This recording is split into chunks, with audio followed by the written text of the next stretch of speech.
Oh, Yoda, why did you move? It was perfect. What's up, everyone? I'm Jeffrey from Lightbox. Here's Yoda from Lightbox. He's actually the CEO. And in this video, you know what?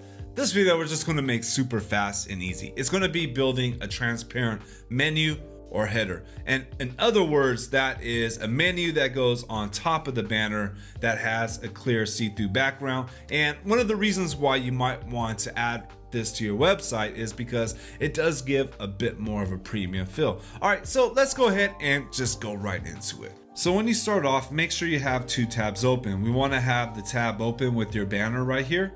And as you can see, mine already starts off. I have a logo, the menu right here. It doesn't look good at all. We'll make that look a lot better coming up. But by default, the menu goes on top of the banner like this. So let's go ahead and create our own menu and header in Elementor. Go back to your dashboard. From here, navigate over to templates and then to theme builder. Select on that, then go to add new. From here, go down to header and we're going to start a new header. We're going to call this one transparent header or transparent menu. That'll work. All right, select on create template. Now you got all these pre-built menus here. We're not going to use any of these. We're going to build a real simple one ourselves. We're just going to put, just like over here, except we'll make it look better, but we'll have a logo and our menu. Now it's really important before you do this that you've already built your menu inside your WordPress dashboard. So over here, go on, select a new row. We'll choose the two columns right here. And we got two spaces, one for our logo, one for our menu. For the logo, I like to use the image widget. I don't really like using the site logo. I prefer image because I feel I have more flexibility with it. Drag that over there. And let's go ahead and select my logo. I'm going to choose the light logo since it's going to go on top of a dark background. And let me style this up real quick. I'll make this just 120 pixels. And I'm going to put this over to the left. This is really important as well. Right here on the edit column, make sure on both of your columns that you align these in the middle. So right here underneath vertical line, select on middle and do the same over here. Make sure it's edit column, vertical align, middle. What this will do is this will make sure that the logo and your menu and whatever you have in your columns are aligned in the middle. That one isn't going to be on top or isn't going to be off center. All right, so let's go ahead and add our menu right here. We're just going to use a simple nav menu by Elementor. Let's go ahead and align this to the left. And well, it's dark and we need to make this white. So let's change the text color to white. Now let's go ahead and select on publish. From here, select add on condition. For this tutorial, we're just going to add it to the entire site. Hit save and close. And let's go to take a look at how it looks here. Refresh it. Now we have our menu here, but we got to get rid of this white space over here. So what we're going to do is we're actually not going to get rid of the space. We're going to move this banner here up. So we want this to go up underneath the menu. Go back to your header right here. Select on edit section. Make sure you're on edit section right here. From here, go over to your advanced and we're going to work with the margins.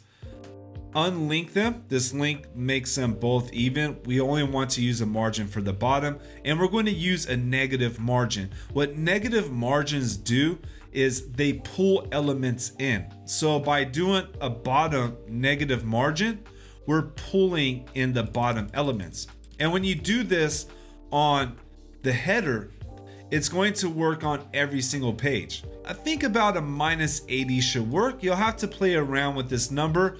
This number will be however many pixels is the width of your header. This is around 80 right here. So let's go ahead and select on 80. The next thing we want to do is your Z index. This is very important.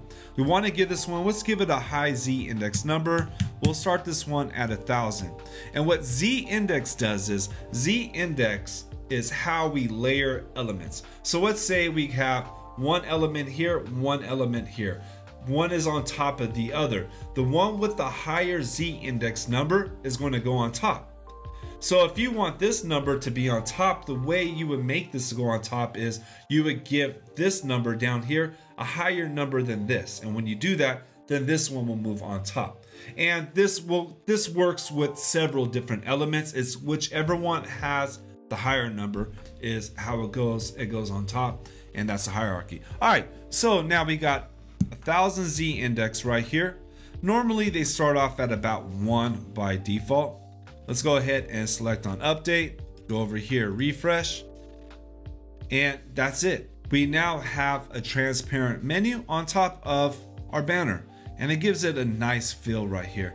Now, real quick, I also want to show how to make this more mobile friendly, because I don't want anyone out there getting lost with just having a desktop version and the mobile looks bad, because if we minimize this, you'll see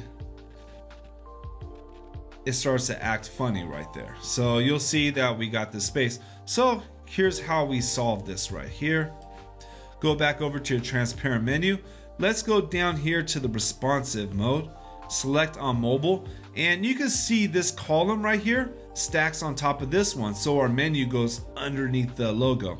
And the reason why this happens is when this goes into mobile, your columns become 100%, taking up 100% of the width. To go ahead and change this, select on your column and we'll give it a custom width of 50%. So this one takes 50. We'll give this one 50%. Now let's go ahead and style this nav menu up real quick. We'll do this really fast. We'll make it center and we'll turn on full width. And let's go ahead and update that. Refresh.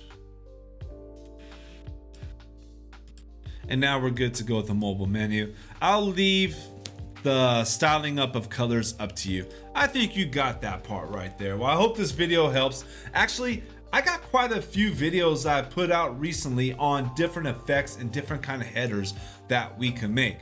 A lot of sticky headers, a lot of headers that change, all kinds of stuff. So if you want to get creative and you want to try new things for your website, check those out and make sure to subscribe to the channel, hit the like button, you know, all that good YouTube stuff. It really does help. I appreciate it. Thank you for watching, and I'll be back soon with more web design related content and Elementor tips, tricks, and hacks. All right, thank you. Bye.